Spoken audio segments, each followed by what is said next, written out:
मोहन कुल्हाड़ी कंधे पर रखे जंगल की ओर जा रहा था। तभी एक व्यक्ति रास्ते में आ गया और उसकी ओर तिरस्कार भरी नजरों से देखने लगा। मोहन कहाँ चले? जंगल जा रहा हूं लकड़ी काटने। फिर वही बेकार की मेहनत। जब भी तू लकड़ियां काट कर लाता है, कुछ ना कुछ ऐसा होता है कि बेच ही नहीं पाता। और आज देखना, फिर कोई मुसीबत तेरे साथ जरूर होगी। मोहन गहरी सांस लेते हुए आगे बढ़ गया। व्यक्ति हंसता हुआ चला गया। कुछ देर बाद मोहन पास के जंगल के बीचों बीच लकड़ियां काटने में जुटा था। कटाई पूरी होने के बाद वो लकड़ियों का गटर बांध ही रहा था कि अचानक उसे एक शेर की आवाज सुनाई दी। शेर को देखते ही मोहन घबरा गया और लकड़ियां छोड़कर भागने लगा। मोहन बिना पीछे देखे भागता रहा। मोहन गांव पहुंचते ही हाँफने लगा। तभी कुछ गांव वाले उसे देखकर हंसने लगे। अरे अरे मोहन, फिर भाग कर आया क्या भाई? लगता है जंगल में कोई मुसीबत आ गई है। कहीं ऐसा तो नहीं कि जंगल के जानवरों ने भी इसे मनहूस मान लिया हो? मोहन ने कोई जवाब नहीं दिया और चुपचाप अपनी झोपड़ी में चला गया।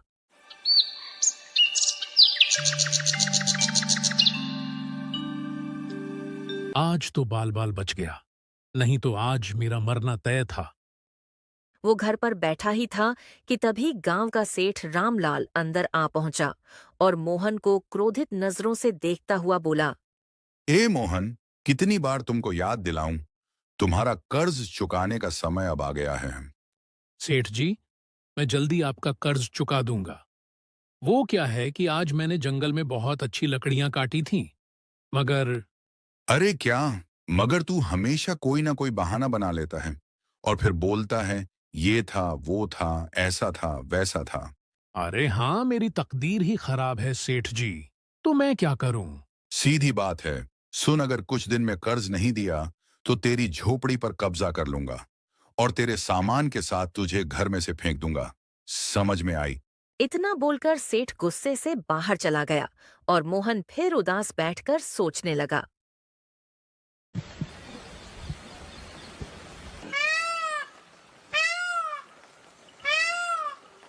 अगली सुबह मोहन कुल्हाड़ी लेकर जंगल की ओर जा ही रहा था कि रास्ते में बूढ़ी अम्मा मिल गईं।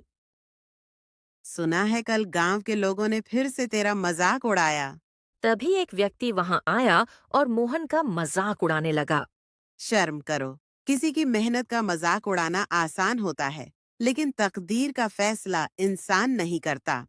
ये सुनकर वो व्यक्ति गुस्सा होता हुआ चला गया और मोहन चुपचाप जंगल की ओर बढ़ गया। मोहन ने मेहनत से लकड़ियां काटकर और गट्ठर बांधकर सिर पर रख लिया। आज तो किसी भी हालत में लकड़ियां बेचकर ही आऊंगा, चाहे जो हो जाए। जैसे ही वो जंगल से बाहर आया, अचानक एक भयंकर आंधी आई। तेज हवाओं से उसकी लकड़ियां चारों ओर बिखर गईं। मोहन बेबस होकर देखता रहा। अरे यह क्या रहा है मेरे साथ? मेरी मेहनत हमेशा बेकार चली जाती है। क्या करूं? निराश होकर मोहन गांव लौट आता है और गांव वाले फिर से उसका मजाक उड़ाने लगे। अरे देखो देखो, लगता है आज फिर लकड़ियां नहीं बेच पाया बेचारा। मुझे लगता है रब ने इसे सिर्फ मेहनत करने के लिए बनाया है, फल पाने के लिए नहीं। मोहन बेचारा चुपचाप घर चला गया। उसके घर खाने को कुछ भी नहीं था। वो भूखा ही सो जाता है। अगले दिन मोहन फिर से जंगल गया और लकड़ियां काट कर गांव की सीमा तक ले आया। मोहन फिर खुद से कहता है। आज कुछ भी हो जाए, आज तो मैं अपनी लकड़ियां बेचकर ही रहूंगा, चाहे जो हो जाए, और लकड़ी बेचकर सेठ के पैसे भी दे दूंगा। तभी अचानक बादल गरजने लगे और तेज बारिश हो गई। एक व्यक्ति हंसते हुए बोला। जैसे ही तू लकड़ियां घर लाया, बारिश आ गई। लगता है तेरी बुरी किस्मत पूरे गांव पर भारी पड़ने वाली है। मोहन अपमान से भर उठा, लेकिन उसने कोई जवाब नहीं दिया। अगले दिन मोहन फिर जंगल जाने के लिए तैयार खड़ा था। तभी एक गांव वाला हंसते हुए उसके पास आ पहुंचा।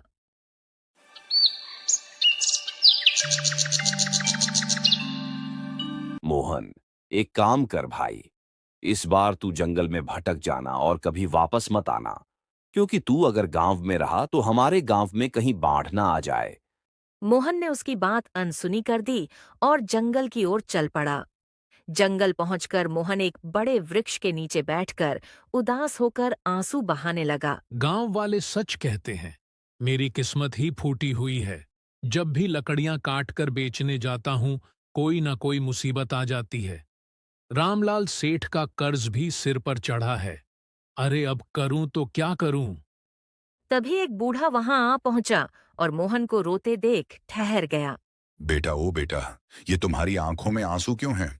बाबा, जिसकी तकदीर फूटी हो उसकी किस्मत में आंसू ही होते हैं। मैं लकड़हारा हूं, लेकिन बस नाम का। जब भी लकड़ियां बेचने जाता हूं, कोई ना कोई बाधा आ जाती है। सेठ का कर्ज बढ़ता जा रहा है और गांव में सब मेरा मजाक उड़ाते हैं। बस बस, अपनी तकदीर पर मत रो बेटा। शायद तुम्हारी तकदीर में बड़ा आदमी बनना लिखा। मोहन चौंक गया और गुस्से में खड़ा हो गया। अरे जाइए बाबा जी, पहले से ही परेशान हूं और आप और मजाक बना रहे हैं।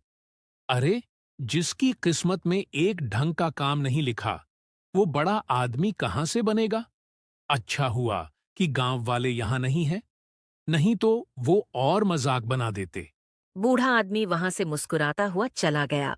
अब मैं गांव वापस नहीं जाऊंगा, जंगल में ही अपना घर बनाकर रहूंगा। नहीं जाना मुझे गांव। मोहन कुल्हाड़ी उठाकर जंगल में आगे बढ़ गया। मोहन चलते चलते एक खंडर के पास पहुंच गया। खंडर को देखकर वो हैरान रह गया। अरे, यह तो बड़ा विचित्र खंडहर है। अंदर क्या है? अंदर चलकर देखता हूं। मोहन धीरे धीरे अंदर चला गया। उसने देखा कि वहां सुंदर घने वृक्ष थे। कुछ वृक्ष चंदन के भी थे। उसकी नजर एक विशाल पत्थर की मूर्ति पर पड़ी, जो एक सुंदर लड़की की थी। अरे वाह, यह तो किसी राजकुमारी की मूर्ति लगती है। लेकिन इस खंडहर में क्या कर रही है? मोहन मूर्ति के पास बैठ गया और मूर्ति को देखकर मुस्कुराते हुए बोला, क्या वक्त है, क्या समय है। तुम भी अकेली हो, मैं भी तुम पत्थर की हो। मैं पत्थर का नहीं, लेकिन जब लोग मेरा मजाक उड़ाते हैं, तब मैं पत्थर जैसा हो जाता हूं। मेरा दिल बहुत दुखता है। क्या करूं? जवाब देने का कोई फायदा भी तो नहीं है ना? मोहन काफी देर तक मूर्ति से बातें करता रहा। फिर पेड़ों को देखकर बोला, हाँ, ये लकड़ी बहुत महंगी बिकेगी। इसे काटता हूं। इतना बोल के वो कुल्हाड़ी उठाकर लकड़ियां काटने लगा और गठरी बनाकर गांव गया और बाजार में लकड़ी बेचने लगा। तभी एक व्यापारी वहां आ पहुंचा। ओ भैया, ये लकड़ी तो बड़ी सुंदर है। ये तो चंदन की लग रही है। देखो भैया, लेना हो तो लो, नहीं तो आगे बढ़ो। अरे हाँ हाँ, मैं खरीदूंगा। रुको रुको, ये लो भैया, ये लो, इसकी अच्छी कीमत। अरे मोहन, ये तो चमत्कार हो गया। वाह भाई वाह, जंगल से लकड़ी भी ले आया और अच्छे दामों में बेच भी दी। अब लगता है कि तेरी किस्मत बदल रही है। ये कहकर व्यक्ति हंसता हुआ चला गया। मोहन पैसे लेकर सेठ के घर चला गया और सेठ का कर्ज देते हुए बोला। सेठ जी, मैंने आपका कर्ज चुका दिया। ठीक है। सेठ चौंकते हुए बोला, हाँ, अरे अरे, मुझे तो यकीन नहीं हो रहा। तेरी लकड़ियां बिक गई और इतना धन कमा भी लिया। लगता है तेरी तकदीर बदल रही है। क्यों? मोहन बिना कुछ कहे वहां से चला गया। लेकिन उसके कानों में व्यक्ति और सेठ की बातें गूंज रही थीं। क्या सच में मेरी तकदीर बदल?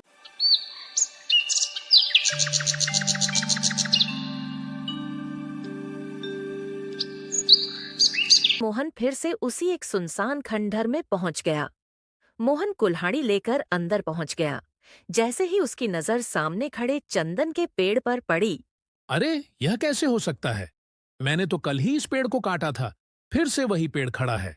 ओ रे बाबा, कुछ तो गड़बड़ है यहाँ। तभी मोहन की नजर पत्थर की मूर्ति पर चली गई। वो उसके पास चला गया और उसे ध्यान से देखने लगा। तुम्हें पता है, अरे, कल पहली बार ऐसा हुआ कि मैंने लकड़ियां काटी और बाजार में अच्छे दामों में बिक भी गई। शायद तुम मेरे लिए भाग्यशाली हो। काश काश कि तुम मेरी बीवी होती।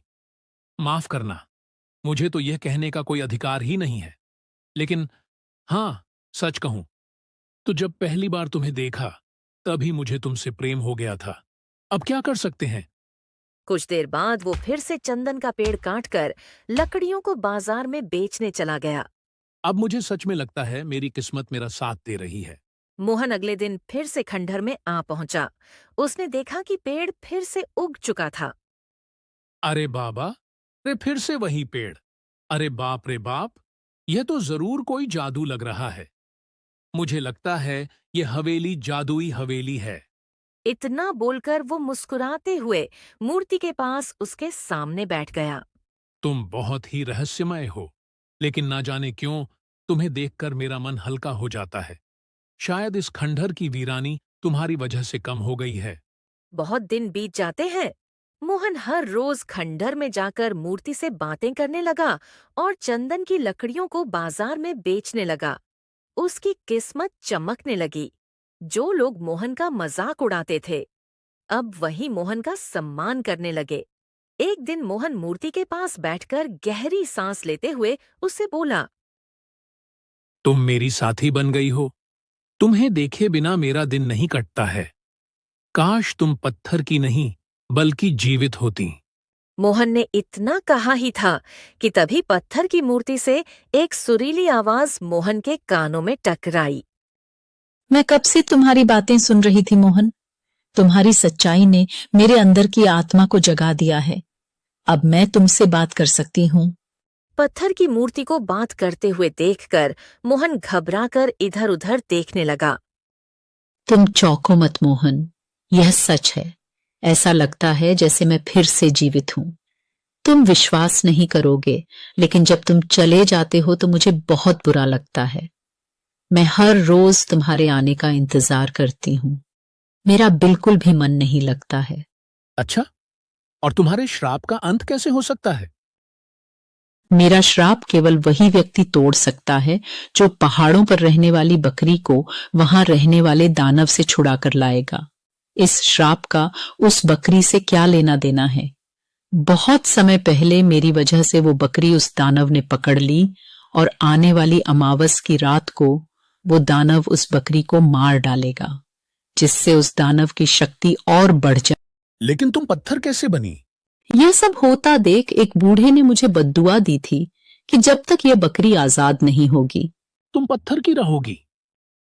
उसकी बद्दुआ से रब ने मुझे ऐसा कर दिया। ठीक है, मैं तुम्हारे लिए वो सब करूंगा जिससे तुम ठीक हो जाओ। पर मोहन, वो दानव बहुत खतरनाक है। तुम्हें छुपकर उस बकरी को यहाँ लाना होगा। ठीक है, मैं उस बकरी को यहाँ जरूर लाऊंगा। मोहन वहां से चला जाता है। पहाड़ पर एक बहुत ही खतरनाक दानव रहता था। मोहन पहाड़ों की तरफ पहुंच जाता है। कुछ देर तक चलने पर मोहन उस गुफा के पास पहुंच जाता है। पहले मुझे देखना होगा कहीं दानव जगा हुआ तो नहीं है। मोहन चुपके से गुफा के अंदर देखता है। दानव सो रहा होता है। मोहन यह देखकर अंदर जाता है। उसको बकरी दिख जाती है। वह चुपके से बकरी के पास जाता है और बकरी को बाहर ले आता है। फिर मोहन उस पत्थर की मूर्ति के पास पहुंच जाता है। देखो, मैं इस बकरी को ले आया हूँ। ही वो मूर्ति एक सुंदर लड़की के रूप में आ जाती है। वाह, तुम तो ठीक हो गई हो। हाँ मोहन, तुम्हारी वजह से मैं बिल्कुल ठीक हो गई। मेरी एक गलती ने मुझसे मेरा सब कुछ छीन लिया। अब मेरा तुम्हारे अलावा कोई नहीं। क्या तुम मुझसे शादी करना चाहते हो? हाँ जरूर, पर मैं बहुत गरीब हूँ और मेरी किस्मत भी बहुत खराब है। तुम मेरे साथ नहीं रह पाओगी। वो पास खड़ी बकरी बोल पड़ती है। यह सब सुनकर मोहन और मुन्नी चौंके रह जाते हैं। तुमने मुझे उस दानव की कैद से छुड़ाया। मैं बोलने वाली बकरी हूँ और मैं एक समय में 1 महीने की बराबर दूध देती हूँ। वाह, तुम तो बोलने वाली बकरी हो। ठीक है, हम तुम्हें हमेशा अपने साथ ही पालेंगे। उसके बाद ईमानदार मोहन का जीवन बहुत अच्छा हो जाता है और वो अपनी पत्नी और अपनी बकरी के साथ खुशी खुशी रहने लग जाता है। टाइम कितना भी बुरा हो, लेकिन हमें कभी हिम्मत नहीं हारनी चाहिए और अपना काम हमेशा मेहनत से करना चाहिए। प्यारे दोस्तों, इस कहानी को लाइक, कमेंट और चैनल को सब्सक्राइब करना बिल्कुल ना भूलें। Thank you.